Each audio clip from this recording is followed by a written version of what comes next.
দর্শক, এবার দেশের নানা প্রান্ত থেকে আমরা নির্বাচনের সবশেষ খবরগুলো জানার চেষ্টা করব। শেষ মুহূর্তের প্রচারণা চলছে এখন। সে খবরগুলো জানাতে সিলেট থেকে আমাদের সাথে যোগ দিচ্ছেন সাদ বিন শফিক, কুমিল্লা থেকে যোগ দিচ্ছেন মুহাজির হক এবং ব্রাহ্মণবাড়িয়া থেকে যোগ দিচ্ছেন ইজাজ শৌমিক। আমরা দেখতে পাচ্ছি সাদ বিন শফিককে। সাদ, আমরা শুরুতেই সিলেটেই যুক্ত হব আপনার সাথে। আমরা জানি সিলেটে মোট 6টি আসন রয়েছে এবং মোট ভোটার সংখ্যা 29,16,652 জন। আপনি ঠিক কোন আসনটিতে রয়েছেন, কি পরিস্থিতি দেখছেন? প্রচারণার শেষে এখন একবারে নির্বাচনের দ্বারগোড়ায় পৌঁছে গেছে, শেষ মুহূর্তের খবর জানাবেন।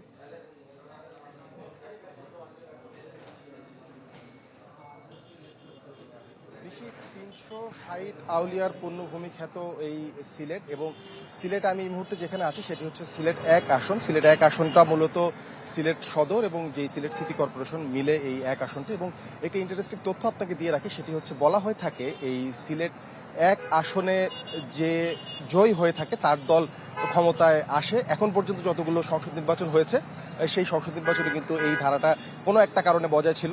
এ কারণে অনেকেরই দৃষ্টি থাকে এই আসনটির উপরে। যেমনটি বলছিলেন 6টি আসন আছে মোট, এর মধ্যে কিন্তু সদর আসনে একটি। এবং আমি আজকে বিকেলের কিছুটা আগে সিলেটে এসে পৌঁছেছি। আমার সুযোগ হয়েছে স্থানীয় কিছু মানুষের সাথে কথা বলার, স্থানীয় ভোটারদের সাথে কথা বলার। মোটামুটি যেই বিষয়টি টের পাচ্ছি সেটি হচ্ছে সিলেটে জামায়াত এবং তার জোটের জন্য 3টি আসন ছেড়ে দিয়েছে 6টির মধ্যে, এবং 3টিতে দাঁড়িপাল্লার প্রতীকে জামাতের নিজস্ব প্রার্থী আছে। একইভাবে বিএনপির একটি আসন ছেড়ে দিয়েছে শরিকদের জন্য, এবং আরও 5টি আসনে বিএনপি নিজস্ব প্রার্থী আছেন।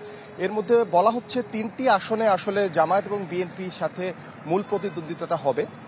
সিলেট 2 আসন যেটি আছে সেখানে কিছুটা নির্ভর বিএনপি বলা হচ্ছে। বিএনপির গুম হয়ে যাওয়া যেই নেতা ছিলেন তার স্ত্রী সেখানে প্রতিদ্বন্দ্বিতা করছেন, এবং এর পাশাপাশি 5 এবং 6তে খুব শক্ত প্রতিদ্বন্দ্বী হিসেবে কিন্তু তৃতীয় কেউ, অর্থাৎ জামায়াত এবং বিএনপির বাইরে স্বতন্ত্র কেউ আসতে পারে এমন আভাস কিন্তু অনেকে দিচ্ছে। তবে মোটামুটি কিন্তু এই পুরো জেলা জুড়ে কিন্তু প্রধান প্রতিদ্বন্দ্বী জামায়াত এবং বিএনপির মধ্যে হবে। আমি যে সদর আসনে আছি সেখানে 215টি ভোট কেন্দ্র আছে, এবং 215টি ভোট কেন্দ্র এই এবং 6,66,000-এর বেশি ভোটার এই সদর আসনে। এবং সব মিলিয়ে প্রচারণা শেষ হয়েছে। মানুষ অধীর আগ্রহ অপেক্ষা করছে একটি শান্তিপূর্ণ ভোটের দিকে, এবং কালকের পর পরশুদিন ভোট, এবং সেটি নিয়ে কিন্তু মানুষ বেশ উচ্ছ্বাসিত। অনেক ধন্যবাদ সাদ আপনাকে। নিশ্চয় পরবর্তীতে আমরা আরো নতুন নতুন তথ্য আপনার কাছ থেকে জানতে পারবো। এই পর্যায়ে কুমিল্লায় চলে যাচ্ছি। মুহাজির হক সেখান থেকে যোগ দিয়েছেন আমাদের সাথে। অনেক হেভিওয়েট প্রার্থী রয়েছে, নানান ধরনের বিতর্ক আসলে কুমিল্লাকে ঘিরে এখন পর্যন্ত হয়েছে। শেষ মুহূর্তে আসলে কার কি অবস্থা?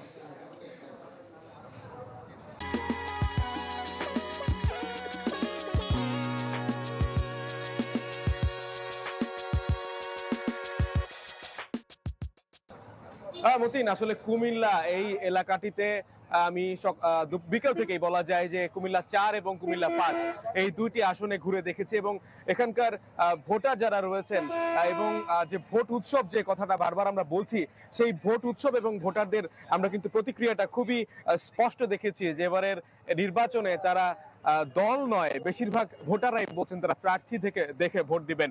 এই মুহূর্তে আমি আছি কুমিল্লা 5 আসন, সংসদীয় আসন কুমিল্লা 5 আসনে, যেটা বুড়িচং ব্রাহ্মণপাড়া এই 2টি উপজেলা নিয়ে গঠিত।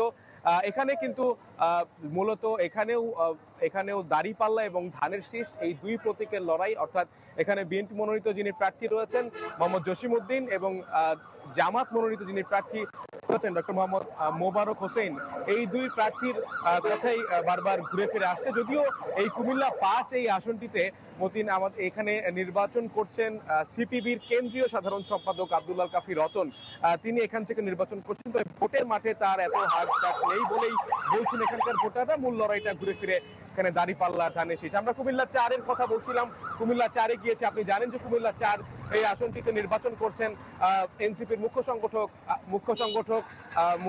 সংগঠক হাসনাত আব্দুল্লাহ, এবং এরই মধ্যে এখানের বিএনপির যিনি প্রার্থী ছিলেন তার ঋণ খেলাপির অভিযোগে তার মনোনয়ন বাতিল হয়েছে। তারা ছুটছেন ট্রাকের পেছনে, অর্থাৎ ট্রাক প্রতীকে নির্বাচন করছেন গণ অধিকার পরিষদের মনোনীত প্রার্থী। অর্থাৎ সব মিলে কুমিল্লাতে মানজুর বেশ ভোট নিয়ে ব্যাপক আগ্রহ ভোটারদের, এবং আশা করা যাচ্ছে যে এই ভোট উৎসবের রেসটা থাকবে ভোটের দিন পর্যন্ত।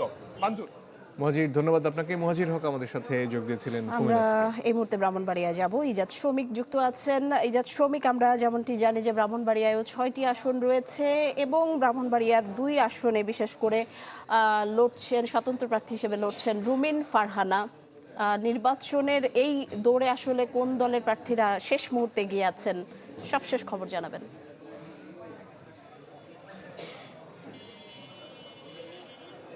শেষ মুহূর্তে এগিয়ে থাকার যে প্রসঙ্গ সেটি আসলে বলা যায় যে ব্রাহ্মণবাড়িয়ায় যে 6টা আসন রয়েছে, 6টা আসনের মধ্যে 4টি আসনেই কিন্তু বিএনপির বিদ্রোহী প্রার্থী রয়েছে। তার মধ্যে 2টি আসনে বিএনপির 4 জন বিদ্রোহী প্রার্থী রয়েছে, সব মিলে 6 জন বিদ্রোহী প্রার্থী। এই বিদ্রোহী প্রার্থী হওয়ার কারণে ব্রাহ্মণবাড়িয়ার আসনগুলো নিয়ে আসলে বিএনপির যে স্থানীয় যারা নেতাকর্মী রয়েছেন বিএনপির, তাদের মধ্যে বিভক্তি দেখা দিয়েছে। কেউ কেউ নানা বিদ্রোহী প্রার্থীর পক্ষে, কেউ দলীয় প্রার্থীর পক্ষে অবস্থান নিয়েছেন, যার কারণে এই সকল আসনগুলোতে 11 দলীয় জোট বা অন্যান্য বিএনপির যে জোটের যে সদস্য যারা রয়েছেন তারা জিতবেন কিনা সেটি নিয়ে এক ধরনের ধোঁয়াশা তৈরি হয়েছে। তবে সবচেয়ে আলোচিত যে বিষয় সেটি হচ্ছে যে ব্রাহ্মণবাড়িয়ার পরিচিতি আমরা জানি যে এখানে একটি সহিংস প্রবণ একটা জেলা এবং সেই সহিংসতার মধ্যে ব্রাহ্মণবাড়িয়ার যে 9টা উপজেলা রয়েছে তার মধ্যে অন্তত 4টা উপজেলায় সহিংসতার মাত্রা সবসময় বেশি থাকে। এর মধ্যে সরাইল ও আশুগঞ্জ আগে থেকেই দাঙ্গাপ্রবণ এলাকায় এবং একই সঙ্গে এবারের এই নির্বাচনে সহিংসতার আশঙ্কা রয়েছে নবীনগর এবং বাঞ্ছারামপুরেও,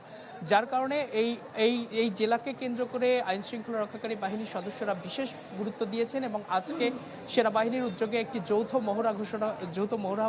মহড়া হয়েছে। সেই মহড়ায় সেনা সদস্য, প্যারা কমান্ডো থেকে শুরু করে বিজিবি, পুলিশ, আনসার সবাই অংশ নিয়েছে এবং প্রত্যেকটা ভোট কেন্দ্র অর্থাৎ 805টার মধ্যে 574টি ভোট কেন্দ্রই কিন্তু ঝুঁকিপূর্ণ। ধন্যবাদ ইজাদ শ্রমিক আপনাকে। দর্শক দেখছিলেন নির্বাচন পরিস্থিতির সবশেষ খবর জানাতে ব্রাহ্মণবাড়িয়া, কুমিল্লা এবং সিলেট থেকে আমাদের সহকর্মীরা আমাদের সাথে যুক্ত হয়েছিলেন।